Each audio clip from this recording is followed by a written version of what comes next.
Hello learners, welcome to Biospheric Academy. Today we are going to explore the world of phylum, coelom, data of Cnidaria. Let's start the session.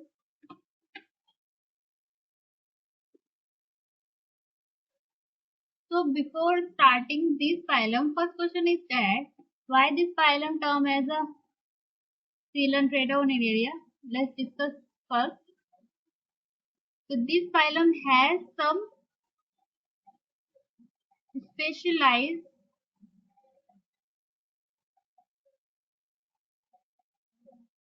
structure.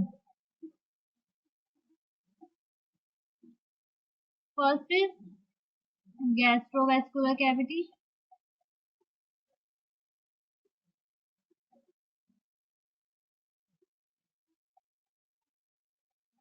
Also called coelentron, which is a sac-like centrally located body cavity that helps in exchange of material.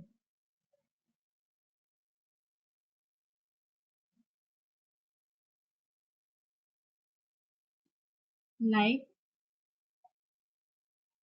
digestion and excretion.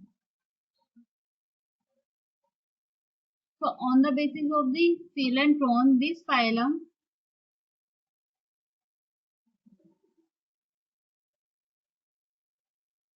term as coelentratum.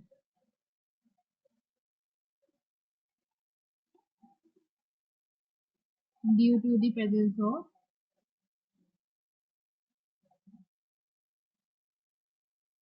coelentron.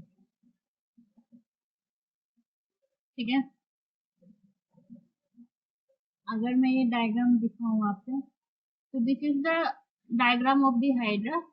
तो इसमें आपको centre में sac like structures दिख रही होगी, इसको ही हम बोलते हैं coelentron. ठीक है,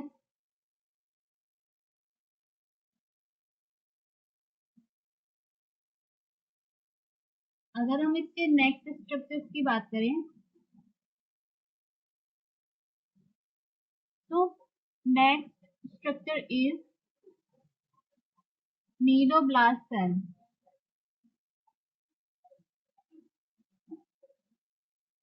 और cnidocyte cell. So they are the stinging cell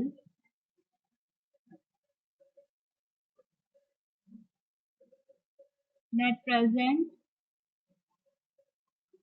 in body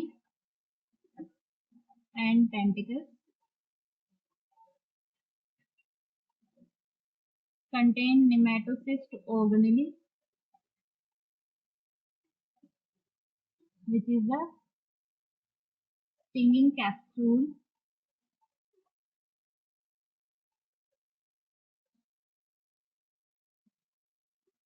that release poison to attack predator and paralyze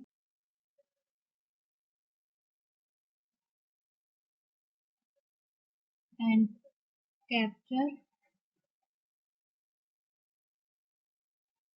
prey and attachment with substratum.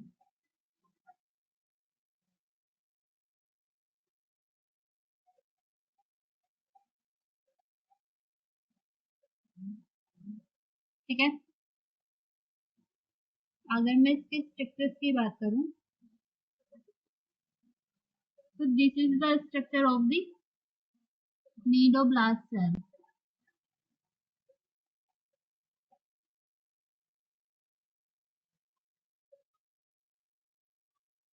And इसमें जो ये आपको कैप्सूल लाइक स्ट्रक्चर्स दिख रही है, इसको हम बोलते हैं निमेटोसिस्ट।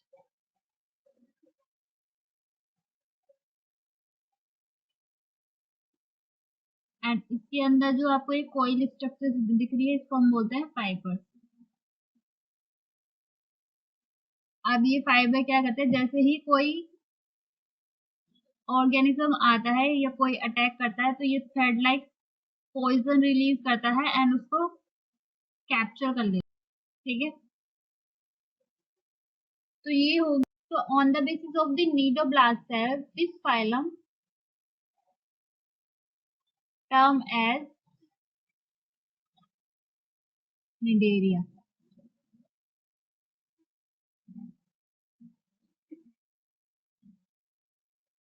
ठीक है, तो ये हो गया all about the naming of phylum Coelenterata और Cnidaria. Let's discuss other features. So first is habitat. Habitat means living area. इन जिस एरिया में ये रहते हैं, तो they are aquatic. Aquatic means water में रहने वाले।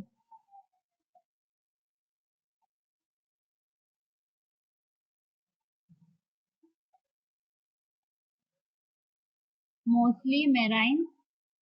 मैराइन मीन्स सी और सॉल्टी वाटर में रहने वाले। few while few are fresh water. Fresh water means water that continuously flow.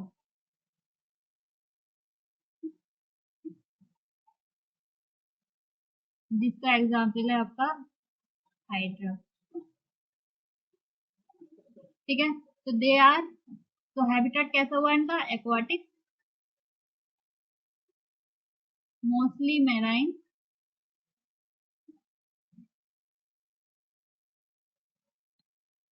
few are fresh water।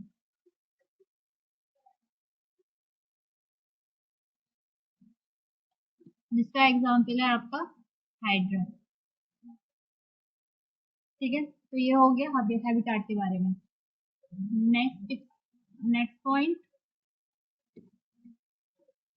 Body form. So they exhibit two basic body forms, polyp and medusa. So this phylum has more than one body form. So this phylum exhibits polymorphism.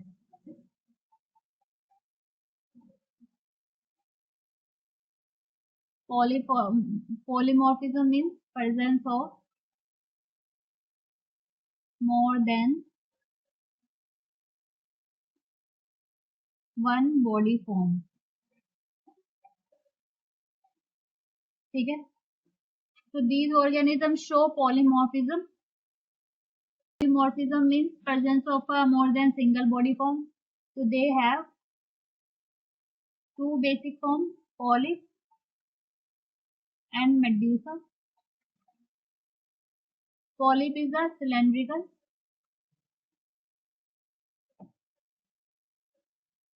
sessile। Sessile means body attached with substratum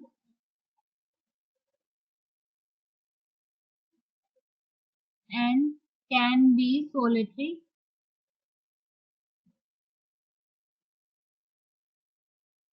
Solitary means अकेले रहने वाले, and colonial means colony में भी रह सकते हैं ये। जिसका एग्जाम्पल है आपका हाइड्रा। ठीक है, एंड जब हम मेड्यूसा की बात करते हैं, तो medusa is a umbrella like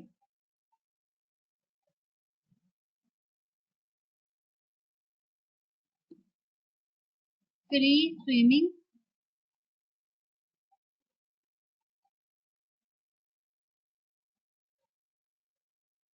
free swimming means organism that flow inside the water freely।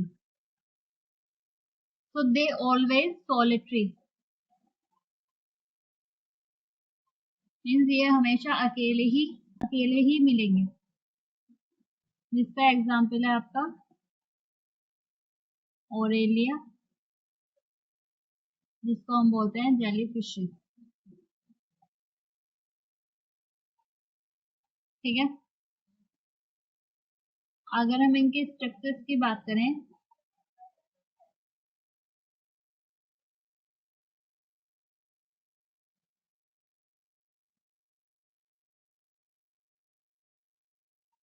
these are the polyform and this is substratum। ठीक है, and this is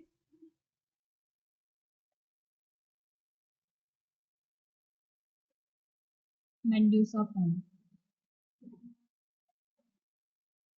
ठीक है, so jellyfish is the example of the medusa form,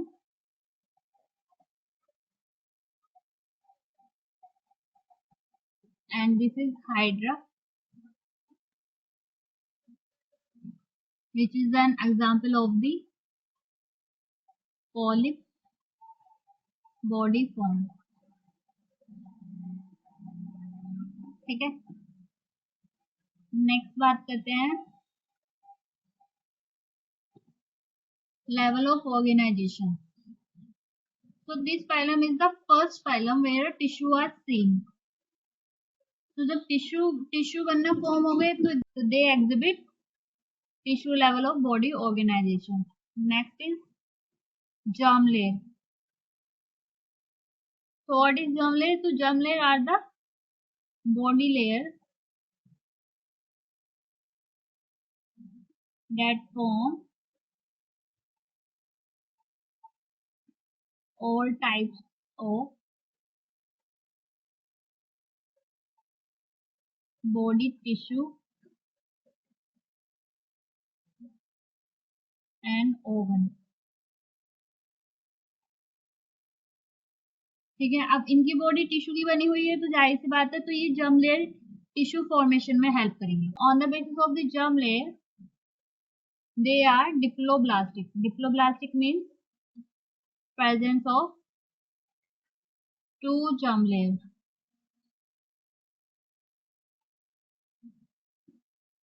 first is ectoderm, जो इनके case में होती है epidermis,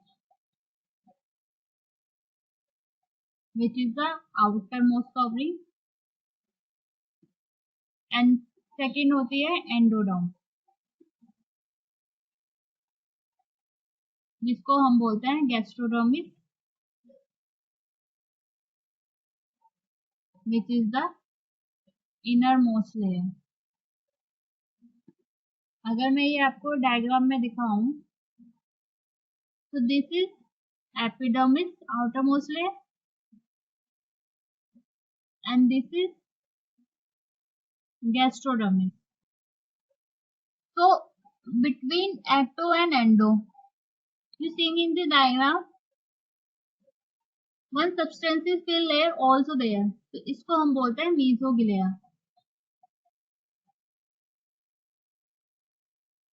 which is the acellular and gelatinous layer।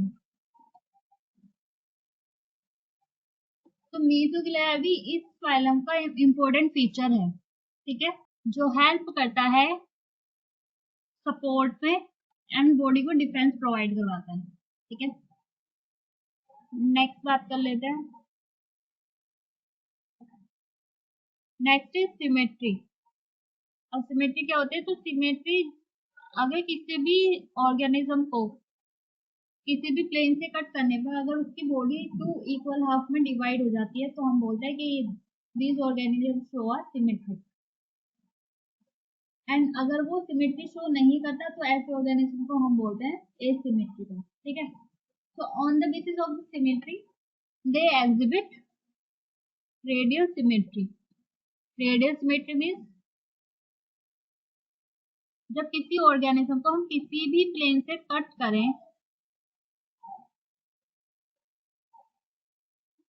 अगर उसकी बॉडी 2 इक्वल हाफ में डिवाइड हो जाती है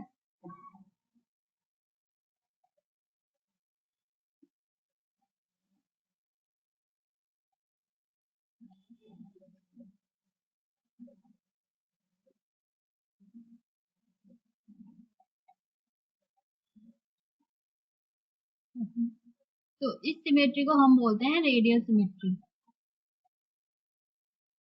ठीक है, तो सिमेट्री कैसी हुई इनकी? Radial symmetry. नेक्स्ट बात करते हैं नीडोब्लास्ट सेल। नीडोब्लास्ट सेल के बारे में हम ऑलरेडी बता चुके हैं। तो nidoblast cell also called nidocyte. So they are the specialized stinging cell present on the tentacles and body containing nematocystis organelle, which is also called stinging capsule, which are used for capturing, immobilizing prey, defense against predator, and anchorage. Anchorage means attachment to the substratum. So this is nidoblast cell.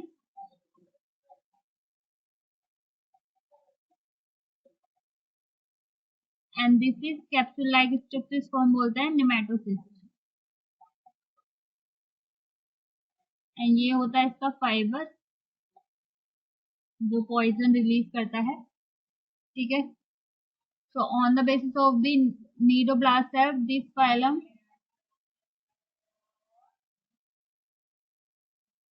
term as nidaria। ठीक है, next बात करते हैं body cavity. Body cavity means gastrovascular cavity,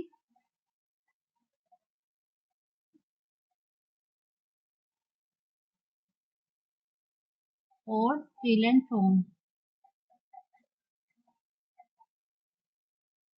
ठीक है, जिसके basis पर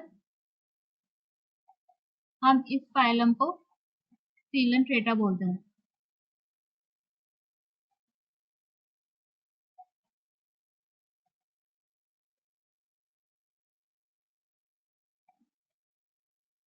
अब ये सीलेंट्रोन होता क्या है आपका?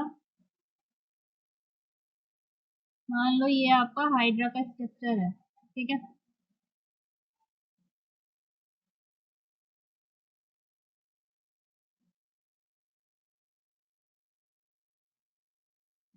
ये हो गया इसका माउथ, एंड माउथ के साइड का सराउंडिंग एरिया हो गया इसका हाइपोस्टोम।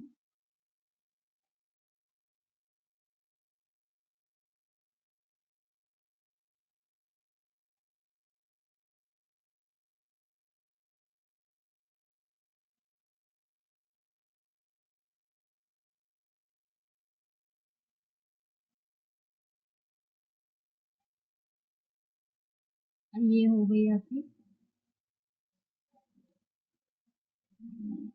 सीलन फ्रॉम।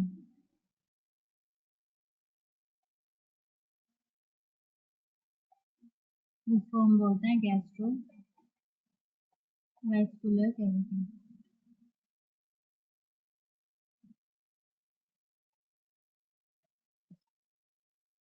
ठीक है, अब आपको इसमें दिख रहा होगा, इसमें एक सिंगल ओपनिंग प्रेजेंट है जिसको हम बोलते हैं माउथ एनस अब्सेंट है। इसमें देख रहे होंगे नीचे कोई ओपनिंग प्रेजेंट नहीं है, तो that means no anus is there. तो सिंगल ओपनिंग के थ्रू ही फूड एंटर करता है और इसी के थ्रू ही फूड जो वेस्टेज है वो बाहर निकलते हैं। तो इस तरह की डाइजेस्टिव कैविटी को हम बोलते हैं इनकम्प्लीट, जहां सिर्फ एक ओपनिंग प्रेजेंट होती है, ओनली माउथ, एनस अब्सेंट होता है, तो इसको हम बोलते हैं इनकम्प्लीट।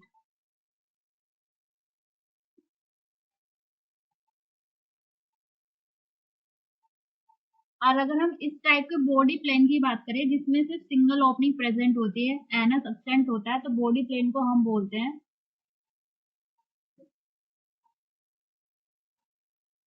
ब्लाइंड सेक। ब्लाइंड सेक क्यों बोल रहे हैं? आपको दिख रहा होगा ये जो सेक लाइक स्ट्रक्चर है नीचे से ब्लाइंड है क्योंकि नो ओपनिंग इज देयर, क्योंकि वहां कोई ओपनिंग ही प्रेजेंट नहीं है, तो इसलिए हम इस तरह के बॉडी प्लान को बोलते हैं ब्लाइंड सैक। ठीक है, नेक्स्ट डिस्कस करते हैं डाइजेशन। तो जब हम डाइजेशन की बात करते हैं तो they exhibit both extracellular means digestion that occurs outside the cell।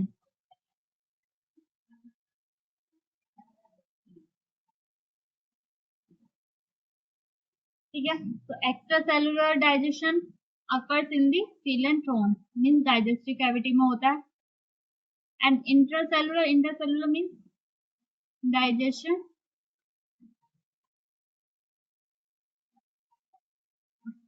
that occurs within the cell।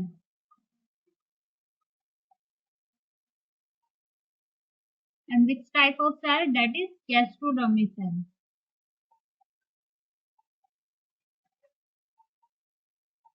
ठीक है, तो डाइजेशन कैसा हुआ इसका, एक्स्ट्रासेलुलर भी होता है,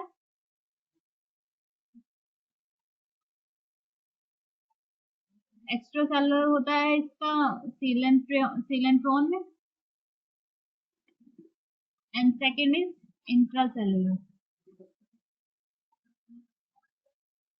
intracellular means digestion that occur within the cell, जो होता है गैस्ट्रोडर्मिस में। ठीक है, नेक्स्ट बात करते हैं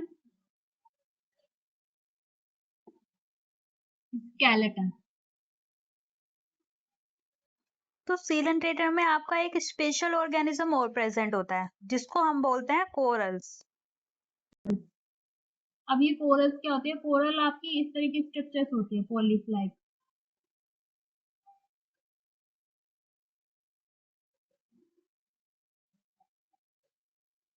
हम बोलते हैं पॉलिप, जिसको हम बोलते हैं कोरल। अब ये कोरल्स क्या करती हैं, ये हेल्प करती हैं कोरल रीफ के फॉर्मेशन में।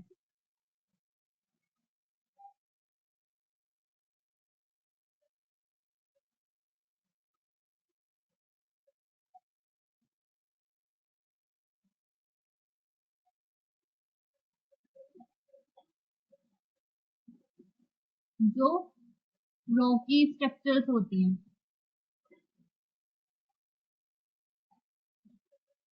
समुद्र में आपने रॉक लाइक स्ट्रक्चर्स देखी होगी ना, उसको ही हम बोलते हैं कोरल रीफ। ठीक है, तो जब हम कोरल्स की बात करते हैं तो the skeleton is made up of a calcium carbonate, जो इनका स्केलेटन है वो कैल्शियम कार्बोनेट का बना होता है। ठीक है, नेक्स्ट रिप्रोडक्शन। तो they exhibit both asexual and sexual reproduction। Sexual reproduction seen in polyp stage, जिसका एग्जाम्पल है आपका हाइड्रा।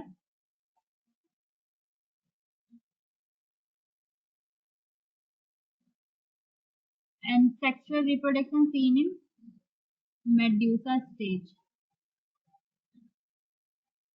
जिसका एग्जाम्पल है आपका जेलीफिश। ठीक है, अब इन्होंने नेक्स्ट बोला है सम निडेरिया एग्जाम्पल ओवेलिया एग्जिबिट मेटाजेनेसिस, जिसको हम बोलते हैं ऑल्टरनेशन ऑफ जनरेशन।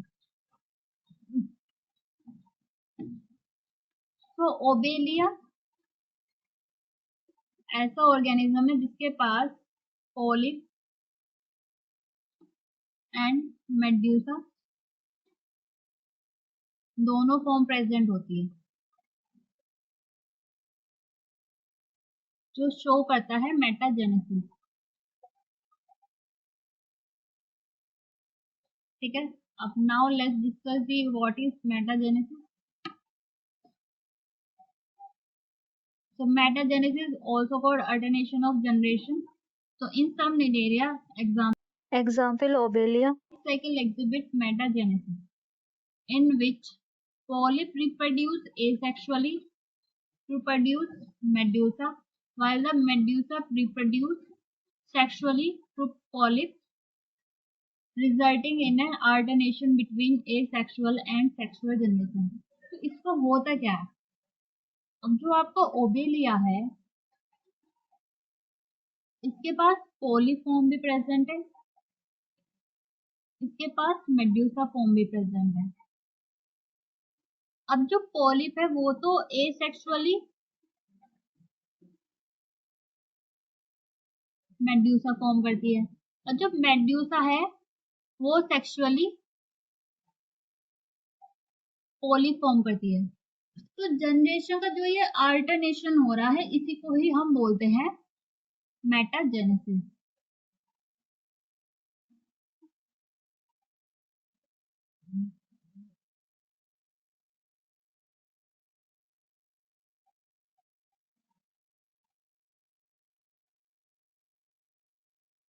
ठीक है, तो ये हो गया आपका metagenesis.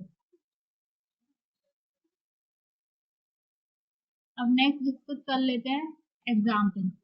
So common example of the phylum Theta, first Coelenterata, first is Hydra, which is also called freshwater polyp.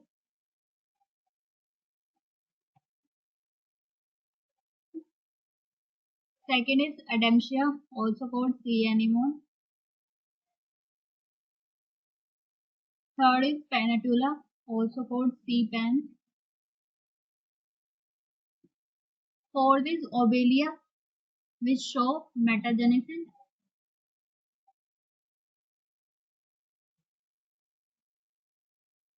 Fifth is Padrina, also called brain coral.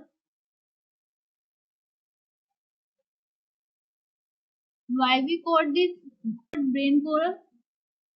Because they exhibit brain like structures. आप देख रहे होंगे तो they show a brain like structure,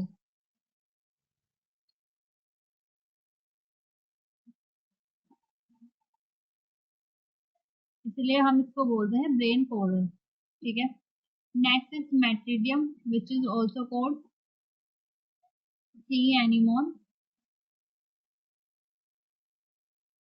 next is coral, जिसका skeleton calcium carbonate का बना होता है आपको। एंड लास्ट इज ओरेलिया, जिसको हम जेली फिशेस भी बोलते हैं। ठीक है, तो ये हो गया all about the phylum of Coelenterata और नेरेलिया। आई होप आपको ये वीडियो अच्छा लगा होगा। वीडियो अच्छा लगे तो लाइक और सब्सक्राइब करना ना भूलें। Thank you for the watching.